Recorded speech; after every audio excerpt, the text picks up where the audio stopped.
which one is the most correct, which one has the most evidence, the most nuanced, to ensure that it's the right decision. Because it's kind of like if you publicly make a stance, it's like a bell you can't necessarily unring. Yeah, and on the note of the Young Turks, like obviously I don't like the Young Turks, but I do make a point of every week trying to watch at least a few of the Young Turks videos just to make sure I understand what the other side is saying. Are you sure it's not because you hate yourself? It's just to get the other side. It's. Believe me, it is painful for me to do, but I try to, I don't want to be in my own echo chamber. Yeah, no, I completely agree. I mean, what about Progressive Voice? I mean, I hear you like him very much. Yes. Well, I take a look at his videos every now and then, see if he's got anything worth debunking. Yeah. Ever since his little call out of Dapperton and myself, we responded to that. He never responded, so. Progressive Voice is a meme. Yeah, the dude's a literal potato. Hell, I think I even made a meme of him. I've heard of the guy since he was like down to 2,000 subscribers, and like the very first video that I ever seen him was a commentary on the Ted Cruz versus Bernie Sanders debate, and the guy was utterly disgusting with his attitude. So like, he just because somebody thought that Ted Cruz destroyed Bernie Sanders, you're a stupid fuck in that guy's eyes, and I'm thinking like, oh shit. Get into personal insults. That's soon. And one thing I'll say, so in his video where someone called his show and asked him to respond to the video that I responded to him for. Instead of responding to it, he made a video where he basically said ANCAPs are a total joke. They're so stupid, it's not even worth my time responding. Well, as I said, that's the typical response. The very fact that you had to make a video to tell your viewers that we're so stupid, we're not worth responding to, shows me that you're not really sure how to respond to us. If you honestly thought we were so stupid, we weren't worth responding to, you would have ignored us entirely. It's just basically he rides off of other people's arguments is all he does. I mean, has he ever even created one of his own arguments? I'm just wondering. I think that in this case, like I've noticed with Progressive Voice, it went from going to politics to just political drama. Like he was covering this whole issue with Ann Coulter and he's got a who was his name that she did not debate. It was that one fuck you went after DarkCon. What was his name? It's just not popping up. Kyle Kalinske, yes. Kyle Kalinske. Progressive Voice, And that same person, right? Ann Coulter turning down a debate with Kyle Kalinske. Did Kyle Kalinske actually challenge Ann? I don't know. I thought she challenged him. Oh. I could be wrong, but I thought it doesn't really matter at this point. Yeah, it doesn't really matter who challenged who, but it's gonna be really funny if she challenged him and then she backs out. I gotta like see the videos. No, I would think that he'd be the one to back out because he seems to be that kind of guy. He likes to throw punches and jabs at other people, but then when it comes to actually standing against them, against them one-on-one, he's not all for that.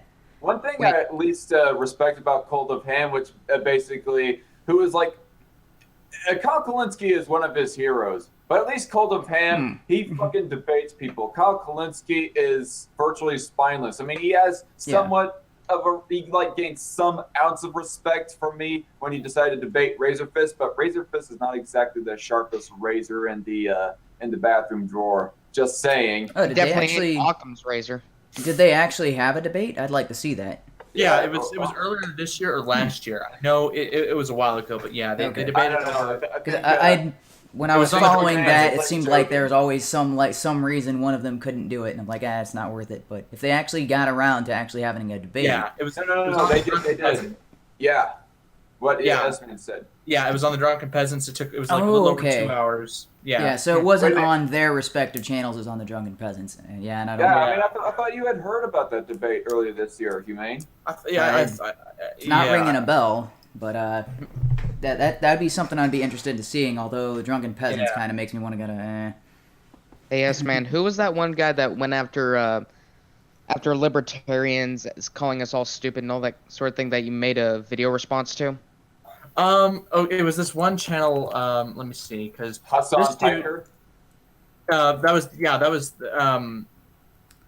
because I know I made a couple of response videos to the anti-libertarian people, and the funniest thing is they say that libertarians are dangerous. It's like, okay, 3% of the popular vote, dangerous, pick one. Like, Yeah, I so mean, either we're inconsequential or we're like dangerous, and like, wait, you can't have that. Both of those can't be true. We're the boogeyman. Ooh. I'm trying to find the other, because I know I made one later in 2018. This dude was like a massive douchebag. Okay. Yeah, that guy. I could see him going up in a debate and then canceling it because he Who? was such a pussy, just like Kyle Kalinske. Yeah, the only anti-libertarian video that I honestly I could get where they were coming from, and I could somewhat agree with some of the criticisms, was Roaming Millennial. Although, to be completely honest, yeah. Donald Trump has made like probably worse gaffes, and so did Hillary Clinton in the issue of their respective campaigns. Yeah, but So, she was so- more talking about the Libertarian Party as a whole, which has been in pretty much chaos for a while now. It's been kind of laughable, and So, a lot of yeah. I don't know if you saw like during their basically their version of CPAC, but it's like their Libertarian version.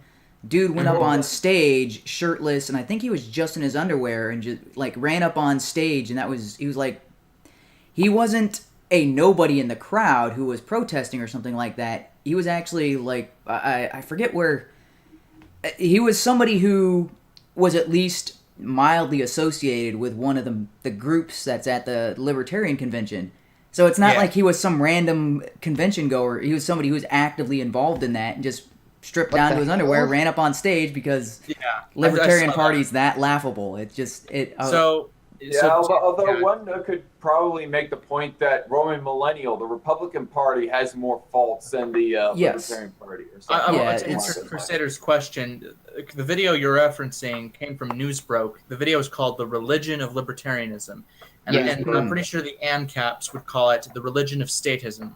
Their video. I think it was actually it was 2 Cents who I think had that title in this video, which I thought was pretty good. And Newsbroke seems like the type of progressive bullshit that one can find. We're talking about political icons, right? Or like people. Yeah, people that we look up to, and political role models and icons that we don't like so much. Yeah, like an icon. Talking about people like Milo Yiannopoulos, Sargon of Akkad, Kyle Kalinske, Cenk Uygur, even Roaming Millennial, Mark Levin, Steven Crowder, Ben Shapiro. You know, I could mention a whole litany of names. 3 hours later. Yeah.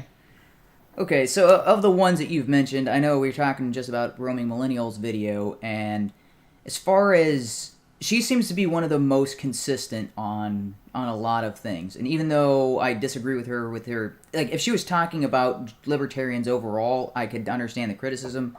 But I definitely see, like, oh, well, that's the impression people outside of the community get, is they see the Libertarian parties, their campaign, like Gary Johnson. That's the mainstream's view of libertarians. And I've seen Tom Woods is actually becoming more of a participant in the Libertarian Party. Hopefully that changes the mainstream view of the Libertarian Party. Yeah. But by the way, as Red Feather said in the chat, Roaming Millennial did change her name on YouTube to her actual name, Lauren Chen. Yeah, she did. Did not expect her to do that. To even reveal her name, first of all. But I will say this with the Libertarian with the Libertarian Party itself. I mean, there are some there were some issues I was seeing them talk about in the presidential debate for the primaries, and it's like, this is going to be the issues you're campaigning on. Some of this stuff, it's like, this is what you're going to campaign on. Like, seriously, they're talking about driver's licenses and having those in general. It's like, that's not a big issue we got right now. I could name the issues that were the big issues of the day in that election. People being able to have, whether or not they should be required to have driver's licenses was not one of them. You know, it's like to campaign on the serious issues of the day and to show that, unlike the Democrats and unlike the Republicans, they could show themselves to be a unique party and to break away from these policies that have long been proven to fail. One person running for office in 2018, Larry Sharp, for the governorship of New York, I really like his candidacy because he's talking about the issues that affect New Yorkers, and he seems to be very committed to his principles, and I hope he at least beats the Republican, because if he can get second place, that'll be great. The only time I can imagine a Libertarian getting second place, or at least better than third, is Gary Johnson for the Senate race in New Mexico, but that will be a long shot. Mm-hmm. 2 cents. If there's anything that you want to say, just go ahead and shoot. Okay. I don't have anything else to add at the moment. Okay. Okay. Yeah, and so you did mention Crowder, and so Crowder has been somebody that I've been following for a while, before he went daily and all of that sort of thing, and he's one of the few channels that I actually support financially still. I mean, there's, granted, 2 cents, you're on my list of, so once I sort things out, because I don't, with the whole financing thing, I have been devoting any of my extra cash towards financing my project, Funfair, and I don't know if you've been, I did advertise that on, on Mr. Dapperton's channel for a bit. I recall him saying something about that a while ago. Yeah, so I'm the guy behind that particular project, and so I have reduced my patronage of a lot of people. I was doing, I think, over 400 a month to various different people, and I've dropped that down to under 100 and taken the extra cash and put that towards my project. But as soon as January rolls around, I'm going to change all that up. But Crowder's been somebody I've been financially supporting for a while, the Mug Club and all that sort of thing, and prior to him going daily. The daily thing was... Yeah, I've seen a huge change in his content, but his character has remained the same. Although there's other people where maybe their cracks were there and I'm just now seeing them, but Ben Shapiro seems like one of those is like, wait, he doesn't seem to be as consistent now that he's gotten way more popular. That was something I noticed with some of the icons, like, you know, some of the people that were like increasingly popular on YouTube. Is it felt like it was something that was short-lived. Like sometimes there may be people who they're still going strong and they're still, you know, they've become increasingly popular. Some of these people, like, there may be these small cracks that from far away you can't see it, and maybe even up close you can't see it.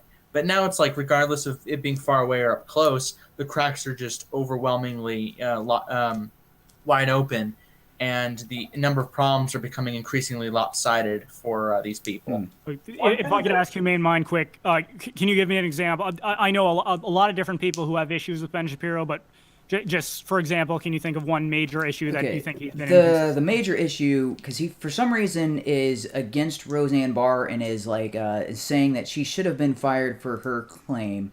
But then for some reason, he is all in support of James Gunn keeping his job when he was saying, like, the nature of those two. I was like, Ben seems to have that entire issue backwards. I'm a free speech absolutist, and so I'm like, okay, what happened to Roseanne Barr, I can kind of understand why she got fired. I think Disney overreacted, and actually they started recently saying that some of their executives said, yeah, we may have overreacted on that. But the James Gunn situation... He was making explicit jokes, and you're like, I know you're joking, but when you are... I don't know if he was posing... He's got images of them where he's got... I don't know if they are underage girls or they just look that way. Him posing with schoolgirls in images, and he's making, like... And you're just like, okay, at some point, it crosses the line from a joke to being... Is he actually participating in this sort of stuff? And that's where I'm like, okay, so there's a random joke made by Roseanne Barr that cost her show, and then James Gunn has a history of making this sort of thing. It's not like a one-off type of thing. It's the... I mean, it'd be one thing if he took a picture once, he was called out on it, and he realized, you know what, I made a bad decision in the moment, I'm not going to do that kind of stuff again. Whereas, no, this is something that happened over and over and over. Yeah. And it's over and over, and it seems to be like, ooh, this guy actually, he's doing things that are pretty creepy considering he's around children's entertainment. I mean, granted, Guardians of the Galaxy appeals to all ages, but Disney is trying to keep a kid-friendly, self-image and that sort of thing. They actually go to great lengths to make sure that their actors don't appear as characters doing things that are raunchy and stuff like that. I mean, it's huge rules for the people who dress up as Disney characters in the theme parks as well for that sort of stuff. Hey Yeah. guys, I have a little thing in the chat here. Sinister D Boy says in the chat, Ben Shapiro stated just a day or two ago that he doesn't think Roseanne should have been fired. By the way, I like the profile picture, Sinister, of Keanu Reeves as John Wick.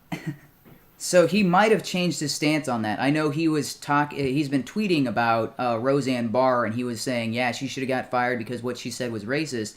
And then at the almost in the same breath, he was defending James Gunn. I'm like, that seems backwards for someone who is for free speech and is for people not. As far as I'm concerned, you should either be in the situation where you're like, okay, Roseanne should have kept her job and James Gunn should have kept his job.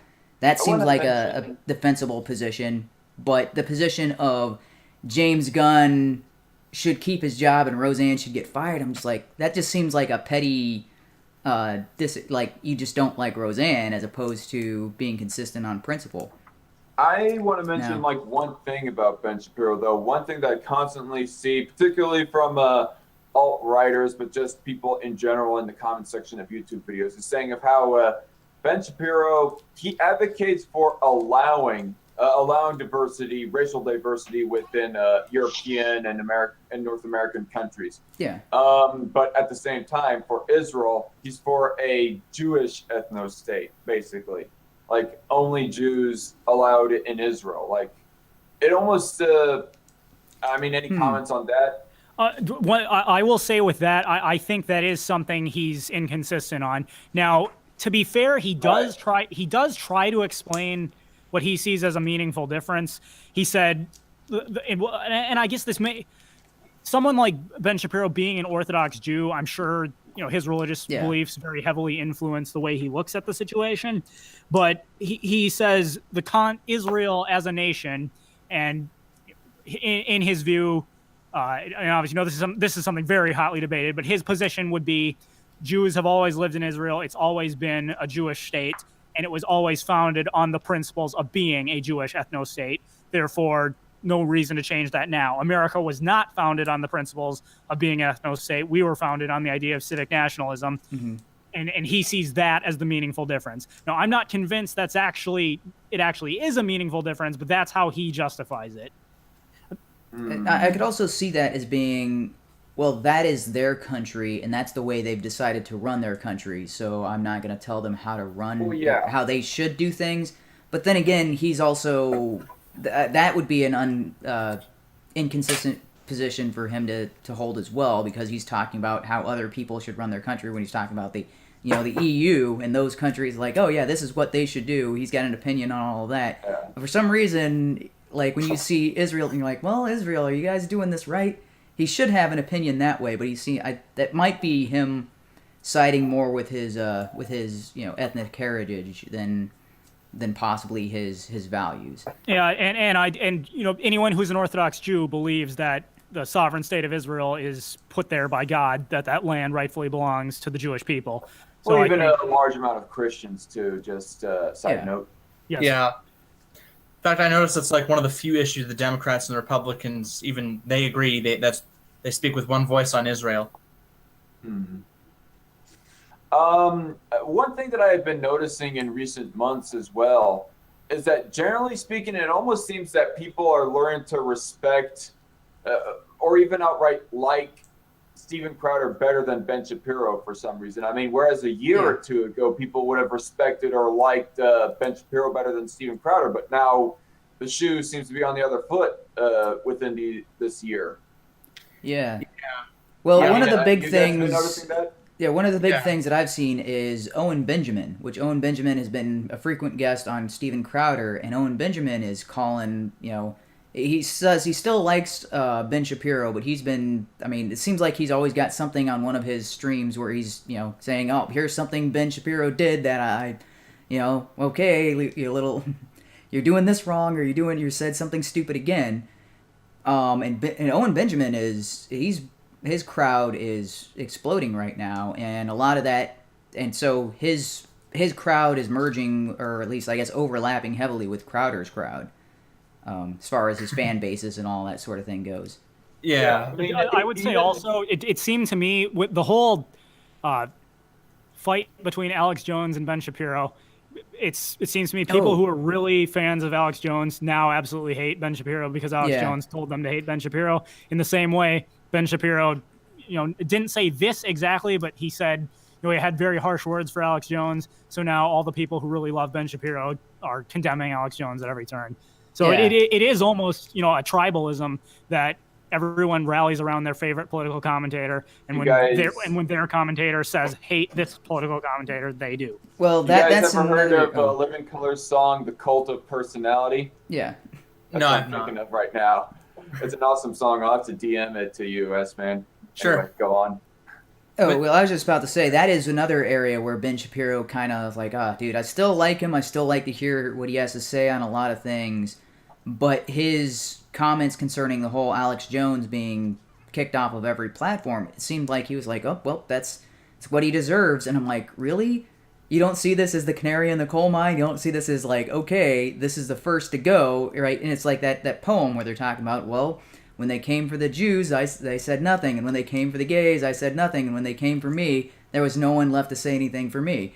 That's what I'm seeing right now. Is like, yeah, they started on the outskirts, right? They started off with the little, the alt-right personalities and things like that. And then they slowly, like, Lauren Southern is still pretty large or whatever, but they kicked her off of Patreon. I think she still has YouTube, but I think her Facebook was also suspended and things along those lines. Well, I know she said she's not making YouTube videos per se anymore. She's dedicated herself wholly to her documentaries. One thing that I don't really like about Lauren Southern is that she spouts some rhetoric that is like borderlining on alt-right rhetoric, needing a country to be like of one single race, Yeah, that is stuff like. I used to largely like Ben Shapiro and Lauren Southern, but when she started to get into that territory, I was like, I don't know, because there was this young YouTuber, Stell Bell. She seemed to be largely conservative. I knew she was a Trump supporter, but I generally liked what she had to say. And she started to talk about things like white nationalism, and she started to sound like she was supporting it. And I'm like, I'm not going to call her out or anything. I'm not going to start any drama. I'm just going to withdraw. I was never a patron of hers, but I just did not watch her stuff after that. Yeah, I know who you're talking about, and I would agree. I don't even know what happened to her, but her channel is just poof, gone. I don't know if she was flagged or whatever.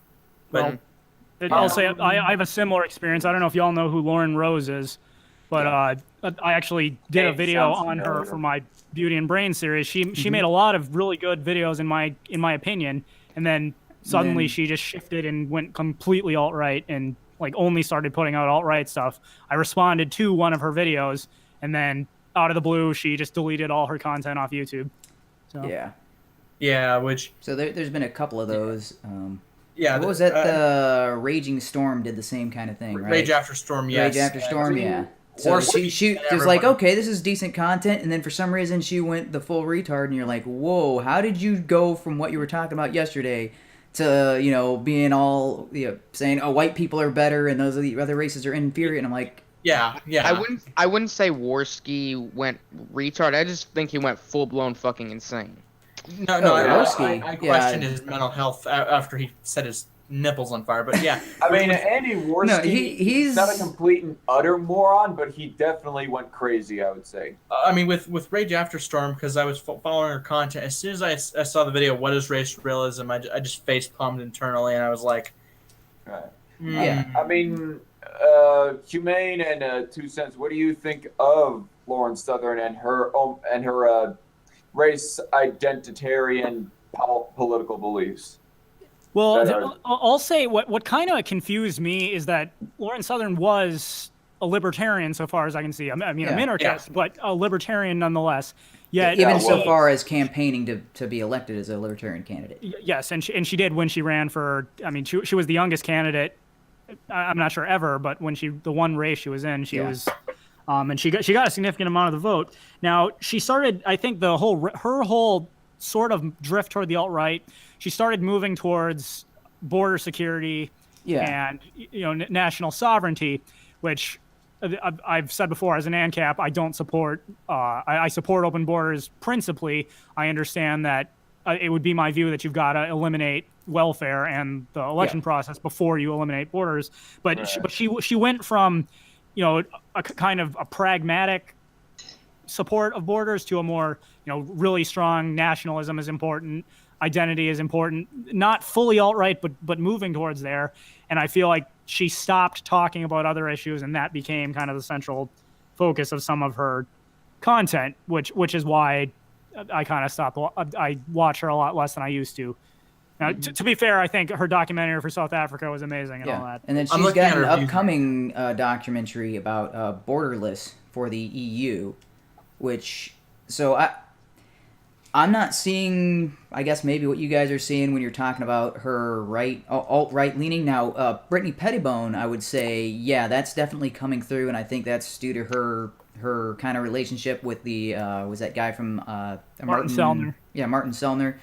And also, I would agree with I would agree with you, Brittany Pettibone more so. I would say less so for Lauren Southern, but I would say Lauren Southern's association with Brittany Pettibone also, that kind of rubbed off on Lauren Southern. Yeah, and Brittany Pettibone also, I don't know if she's still doing that podcast with Tara McCarthy, Tara McCarthy, who was like outright insane, because she's like I think she's half Armenian or something like that, and then half some other, and she despises her heritage because she's not pure white, and you're like, dude, what? Wait, No, not Pettibone, Tara McCarthy. I've never actually found this. Tree of Logic claimed that Tara McCarthy said that a black person and a white person having sex was bestiality. No, I've never actually found a place where she said that. So she did not. Yeah. Interracial marriage. So this is like some. Yeah. She did not say that in a chat or a live stream. That was on her Twitter feed, which she subsequently deleted.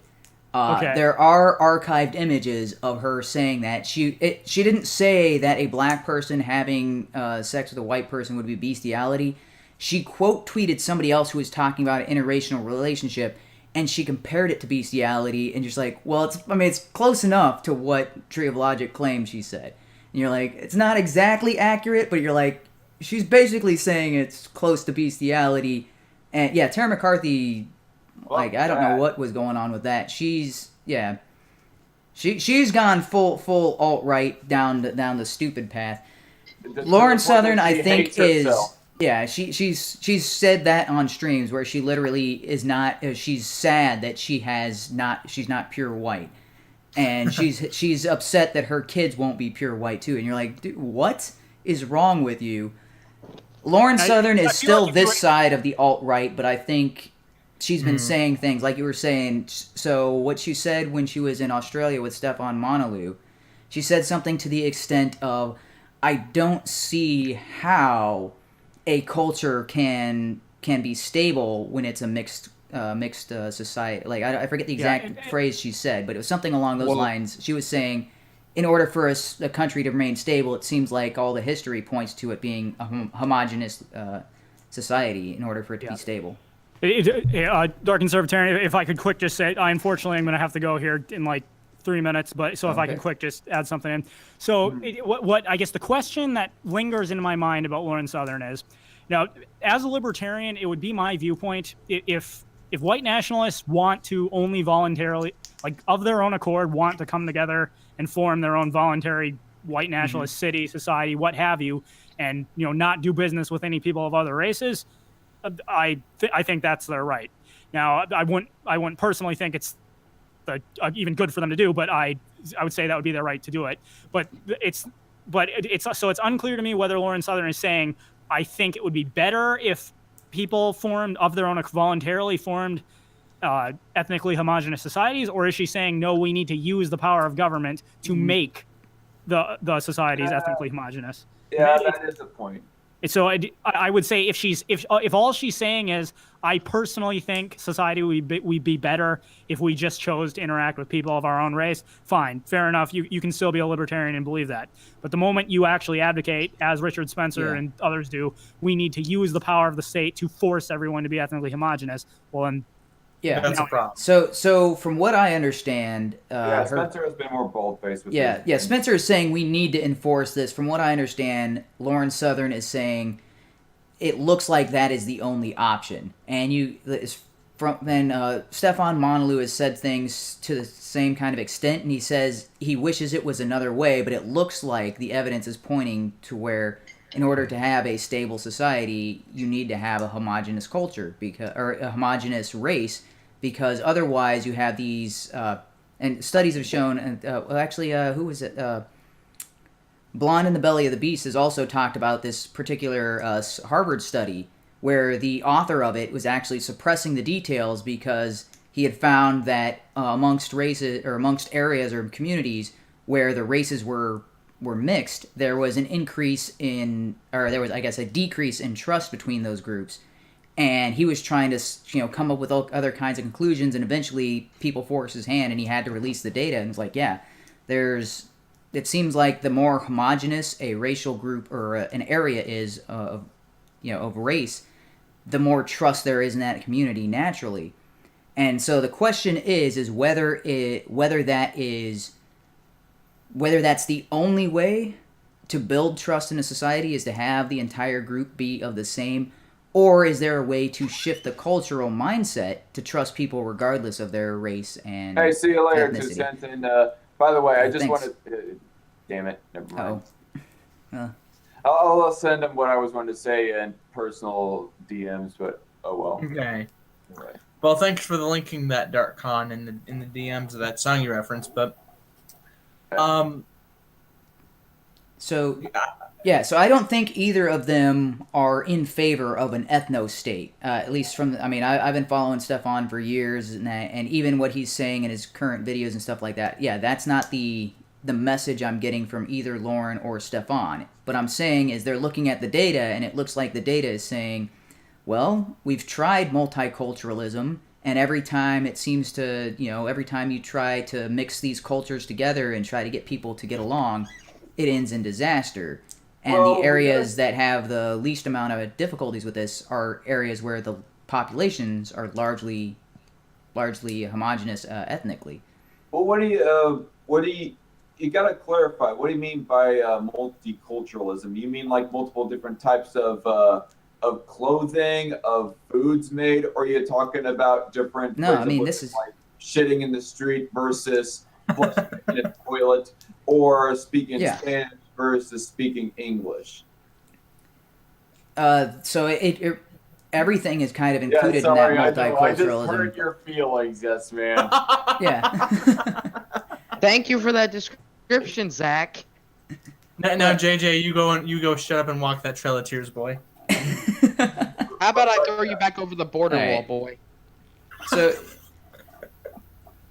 but multicultural, because there are people from different cultures that are similar to one another that still have hostile problems when they interact with, so if you look at the Netherlands, right, the people from, at least from our perspective, the people from Sweden, the people from Finland, I can't tell the difference, but for some reason, and ethnically they are very close to one another, but when you put them in the same area, they tend to have conflicts between them. Same thing with Irish and Scottish, right? Genetically, they're very, very similar, but when you put them together, they kind of fight with one another, and there's all kinds of records with that sort of thing.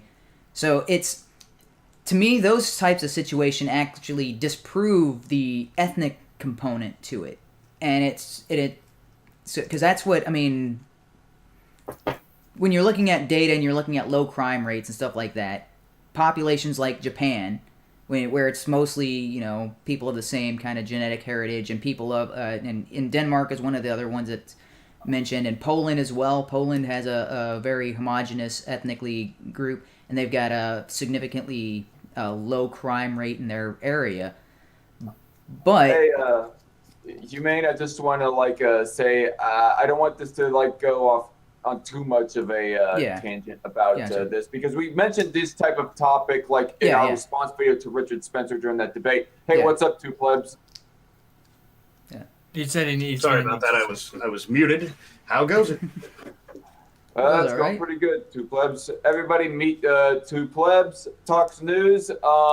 This is a guy who I got acquainted to via Modwayne's House of Fun. Yeah, I've Pretty seen it. cool Yeah. guy, libertarian, and yeah. So, Well, it's actually two guys, two plebs. It is, in fact, two guys, but when I appear on streams, it's almost always just one guy. The studio's in my house, so that just tends to be the way it works out. Right.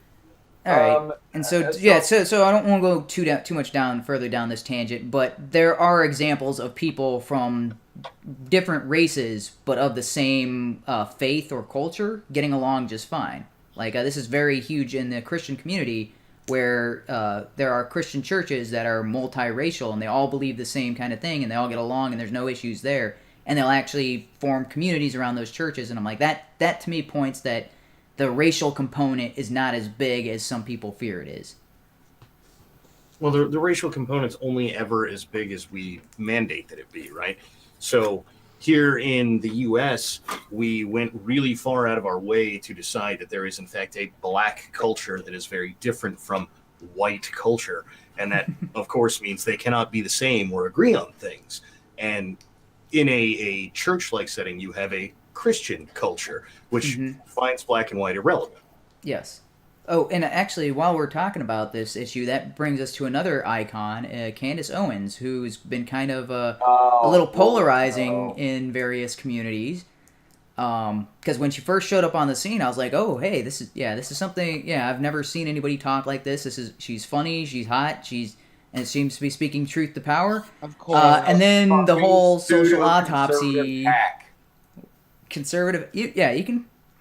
I can see that. Pseudo-conservative. Just want to emphasize the pseudo part of what I'm saying there. Yeah, so I can understand that, but I would say her impact on what is going on in the world right now is a lot bigger than I originally anticipated. Yeah, well, not just DarkCon, dude. I was hoping to meet her at the Phyllis Schlafly thing. I was like, hey, well, maybe after this whole thing we can get... No, but she was busy with something else, so, I mean, yeah, anyway. Not interested. No. I'm not fully interested. Convinced. I'm not fully convinced that her beliefs are actually legit. Like, somebody made a video detailing as to how, like, she was on a TEDx talk or something speaking for liberalism, basically. And then in a very short amount of time, like months, if not weeks, she comes up with red pill black speaking for conservatism. You know, it just seems a little bit too disingenuous and quick. Well, I don't know if you saw the TEDx talk. She was talking about the specific incident where, so she was, the victim of TEDx. It was a TEDx. Yeah, so there was a racial incident that involved her high school and all that sort of thing, and that was part of the reason she started the whole social autopsy. But what she found out as a result, and she does mention this a bit in that TEDx, if I'm not mistaken, where she talks about, well, the people who you'd think would be most likely to help her and support her in her situation and view her as a victim, for some reason were viewing her as the enemy, as someone who was going to expose them for, and it was like, well, that right there, she says that that's the overnight converted her or whatever. That overnight is probably an exaggeration on her part. But it seems like that was the catalyst. That was the moment where she's like, wait a minute, something's not right here. Something's rotten in the state of Denmark. So that's the kind of moment where she started looking into it. It was like, wait a minute. So I've been the victim here, and I should have victim points, and the people should be rallying behind me, and I'm fighting to get the trolls who are being racist and making comments and, putting people down and being bullies. I'm here trying to stop that. And the people who have been victims are telling me to stop trying to fight the bullies. That doesn't make any sense. I just want to shout out Red Feather's chat. She says she's gaining popularity because she is repeating conservative talking points. I don't think she believes them, though. Maybe I'm wrong. And also there's I don't want to mention race into this, but I almost want to say that there's a little bit of racial politics tied into this as well. I mean, even this one guy called, Squatting Slav, that's his name, Squatting Slav TV. He mentioned all the people defending her on social autopsy just have a bad case of jungle fever. I highly disagree because I actually looked into the code behind and all that sort of thing, and I was like, no, what people are saying about this site is not right. You're not outright defending her, though. You're just saying that the accusations are a little bit overblown. You stated yourself that you think that the intent was immoral, yes, but the actual results was not as immoral as other people like Andy Worski, for example, are making it out to be. Yeah, well, everybody agreed with the original intent. I mean, like Chris Raygun made a video about this. I mean, everybody and their brother made a video about Social Autopsy a year prior, like when it was first announced and it didn't go anywhere. And they were talking about how this could be terrible for, basically how the system could be abused. Chris Raygun made a video of when that Social Autopsy was first. Yeah, like a year prior. Like, so this was what? Let's see. So that was probably 2016, like May or June of 2016.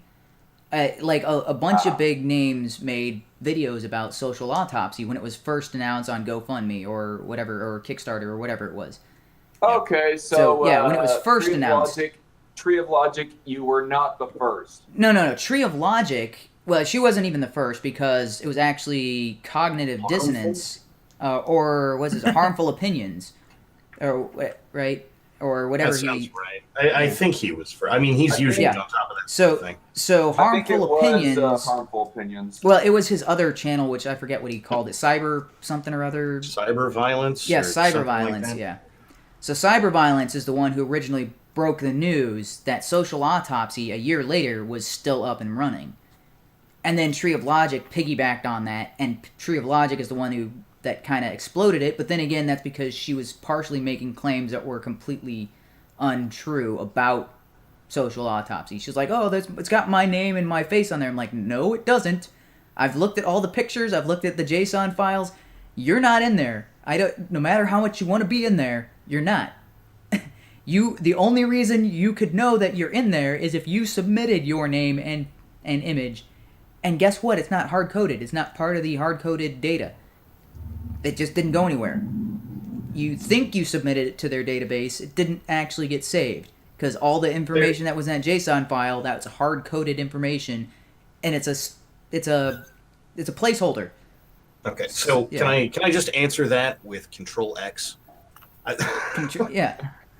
I mean, look, there is no way to prove any of this, and by that, I mean, it doesn't matter which side you think is right.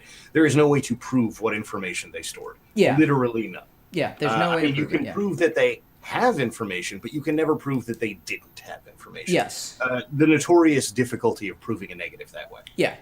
So we don't know what was on their internal server. I just know from everything that was public-facing that what people were claiming was not true. Because you could access everything on the public-facing server, and it did not match what people were saying was on there. So the fact, and then, these same people who were bad-mouthing this site, again, were talking about Kiwi Farms and keep linking to Kiwi Farms. I'm like, that's the doxing site, you idiots. Using a doxing site to attack a plausible doxing site. Yeah, that's... An active doxing site versus a plausible doxing site. Okay, so steering it back more towards the personality, the cult of personality. Oh, that scared the fuck out of me. I heard dog barking. So steering it back to that, Candace Owens has been changing a lot for the black community, especially since Kanye West, another political or another icon, whether you like it or not. Kanye West tweeting about how he likes the way Candace Owens thinks, and then meeting with Candace Owens and Charlie Kirk. And then now, I don't know, they're doing some kind of collaboration together, which is why she wasn't at the thing here in St. Louis. I don't know what the extent of that is. It might have been related to Kanye going to the White House. I don't know. Or it could be part of an album being released. Who knows? But even though in our communities and stuff like that, that seems like kind of a joke, but that is having a massive impact on the black Democratic community, which when it came to Democratic voting blocks, like the Hispanics is mostly in favor of Democrats, but the blacks was like 80 or 90% blacks are going to vote Democrat no matter what. that is starting to change.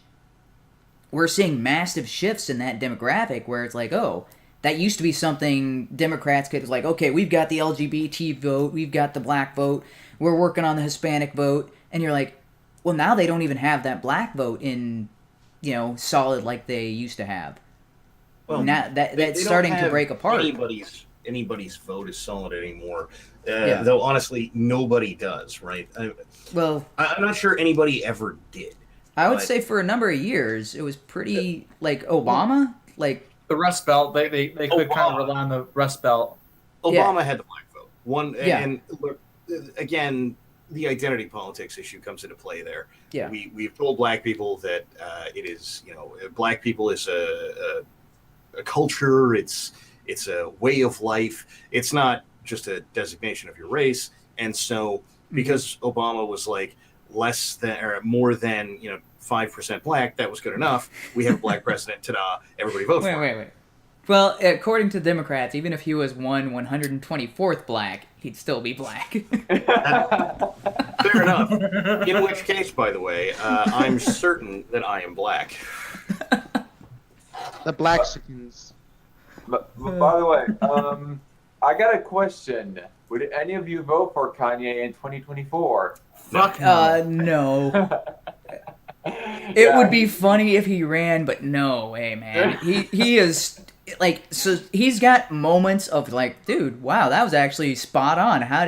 But then he's got it's 90% insanity and 10% like supreme clarity. He's like an autistic person when it comes to understanding how the world works. I mean, not like, but I'm saying like most of the time it's like, what is he talking about? And it's like, oh, you just feel bad for the guy. And then he's got that 10% where you're like, dude, where'd that come from? Like, I don't know if you've met somebody who's got like autism where you're like, you feel bad for him. You're trying because I used to teach autistic kids, and you're kind of trying to teach them basic, simple things, and then they do this like random multiplication of large numbers in their heads, and you're like, dude, what the hell? Like, that's like how and I knew this one girl who was autistic, and she had like perfect pitch and could play like multiple instruments without even practicing. You're like, where does this come from? You're inept in so many areas, and then you got this one area where you're just like out of this world phenomenal at, and that's what I think Kanye West has is like he's got. I don't even think that matters, right? The problem with Kanye is and will forever be that he is as economically illiterate as basically everyone else. And I don't know how to say this enough. The economic policies that you institute guide the country more than nearly anything else. Yeah, I mean, that's the biggest reason why he would be definitely one of the last people that I would ever vote for in a presidential election or any type of election, honestly, because his principle. I don't know. Hold on. I would be very happy to see Dog Catcher Kanye. Doug who? Dog Catcher. Oh, Dog Catcher Kanye. Okay. Yeah. Hopefully it doesn't turn out like Michael Vick. Yeah. But for every one of his like profound statements or moments of clarity, he's got 9 other that are just like, what are you smoking? Yeah. So I think if he ever got in charge, he'd have like 9 bad, terrible policies. You're like, dude, what are you doing? And then you have one. You're like, okay, that one I get. I wish somebody else had come up with that earlier, but he raises the tariffs like to the point of like a recession.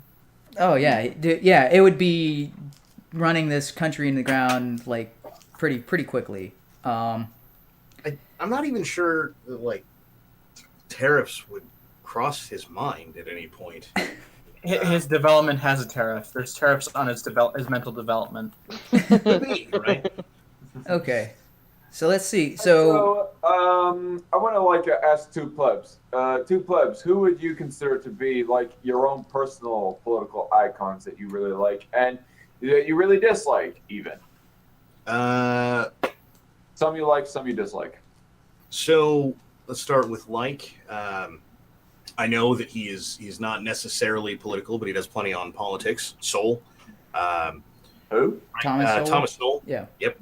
Oh, okay. Oh, dude, yeah. He's king. Oh no, I would definitely consider him to be a political icon. I mean, he's done lots on economics and social issues primarily. Anyway. Well, so he gets pigeonholed into economics a lot, but any of the discussion of the vision of the anointed brings so much of politics into focus in a heartbeat.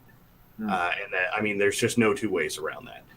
Anyone that has not read A Conflict of Visions should, because everything in the world will suddenly make a whole lot more sense if you read it. I don't think I've read that one. Huh. All right, that should be on my list. If you've read Soul in general, you've probably heard him talk about the vision of the anointed. It is just a book dedicated to that idea. Okay. And in the world of political icons, depends on what you're looking to get out of him, but I really enjoy watching Trump happen. I mean, watching Trump happen. Oh, Yeah. dude, he is the bull in the china shop. He is disrupting their entire system and exposing all of the the man behind the curtain. Yeah, right. You know, he's very much. He's Toto pulling back the curtain on the Wizard of Oz. That's and it's amazing. It's amazing because I've watched for years. What the hell was his name? Just died. McCain, right? Mm-hmm. When he went up against Obama, he very notoriously said, "No, stop calling him a Muslim terrorist. We're just two guys with very different views. You know, we just disagree about how to run the country." And at the same time, they were talking about how McCain was a warmonger and was going to blow the Middle East off the face of the earth because he was effectively double-headed Hitler. And Trump showed up and went, "You're all pieces of shit." And they went, "You can't do that. That's our thing." Yeah, I mean, the other thing is he's good at flipping things against them, like their tools that they were trying to use against him. Like fake news was started to talk about the alternative media and all those that were giving Trump a good name. And he turns around and just throws it right back in CNN's face. It's like, no, you're fake news. Exactly. It's very I don't generally deal a lot with a culture war, but this part of it I find very amusing. It's incredible to see someone to the right of Stalin go, "Nope, you're just a piece of crap." He does it all the time. Oh, dude, he even was making fun of Ford, right? Christine Ford, like at one of his rallies, and all the media pundits are like, "You can't do that," and everybody else is like, "Dude, yes, exactly. That's exactly what we were saying." Right. We're all thinking the same that thing. for 50 years, and you haven't listened. Well, welcome to when someone on this side of the aisle does it.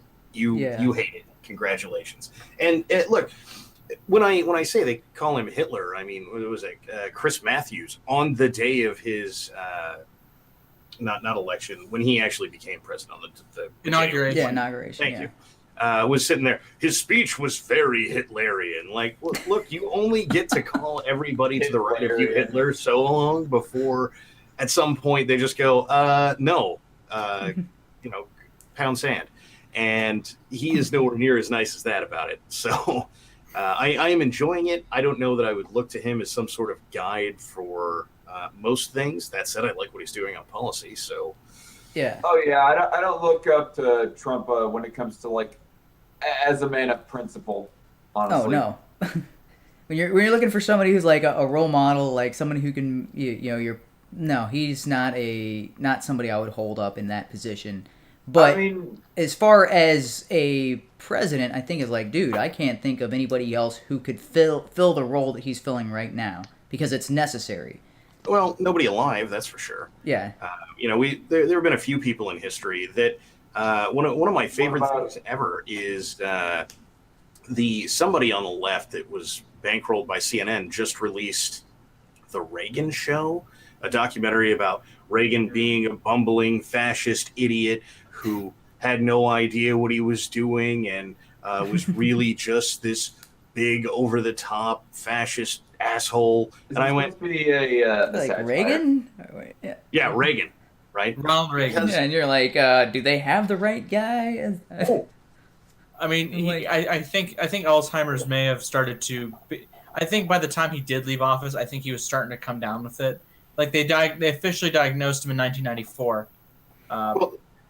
Maybe, but But- even that is irrelevant to what was being said about it at the time. Yeah. And what was being said about him at the time is word for word what's being said about Trump in various ways. Yeah. It's And ridiculous. he was in a very different way, equally good at deflecting or getting rid of those criticisms. I have one question to HUMANE, though. He says that he cannot imagine anyone else alive at the moment to fill in the role of president. What about Rand Paul? No, Well, I he's don't not think he president. would have been. I don't think he'd be successful at dismantling the system as it is. That's what Trump's role right now is, because the system has become so corrupt and they've been stewing in their own echo chamber and you know Pile of horse shit. yeah, the media is funneling their own leftist agenda, and they just keep it. You know, the people keep cycling in from Washington to the businesses that they just enacted laws to help, and then back to Washington and back. Trump is disrupting all of that, which I think has to happen before we can get somebody like a Rand Paul or something like that. So a little more. I don't You're talking yeah. about somebody who can cause as much of a shit show media stir. Well, then, yeah, nobody can do it as effectively as Trump. I mean, Yeah. such a media stir to the point that the opposition exposes themselves without Yeah. us even having to try. Yeah. You know, I mean, there's that. But what do you mean by like a dismantle the system? Like, because Hold on a minute. I think the shit show. I am developing this theory that the shit show is tactical, right? Because the Democrats just agreed to confirm a bunch of judges so that they could go campaign and nothing else would be brought up on the Senate floor, and so various other things.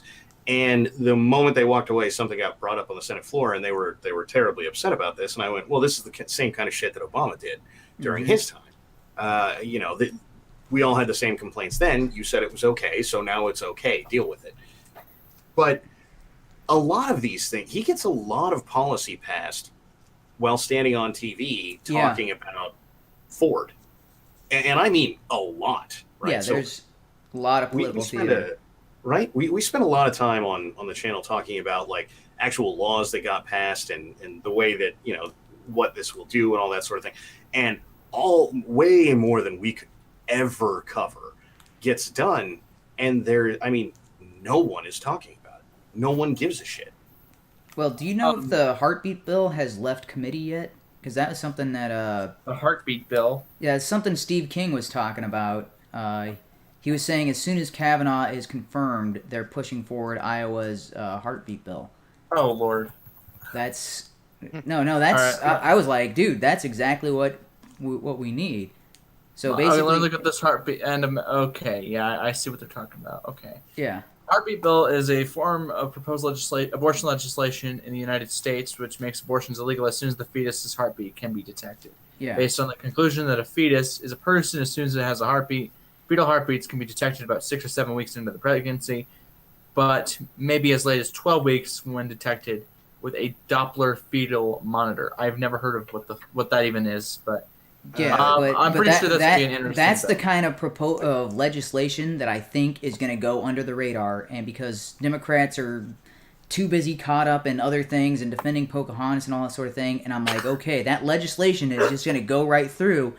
And the hysterical people who are like, oh, they're trying to take away rights. And I'm like, that's the kind of bill that's going to get passed through without them even noticing it because of the political theater. That's why I think so. Right. That's why I don't approve of how the Democrats are handling the Trump presidency. Like, I think they would have prevented Kavanaugh's confirmation had they gone through other ways of campaigning against him. And you had some theory about like.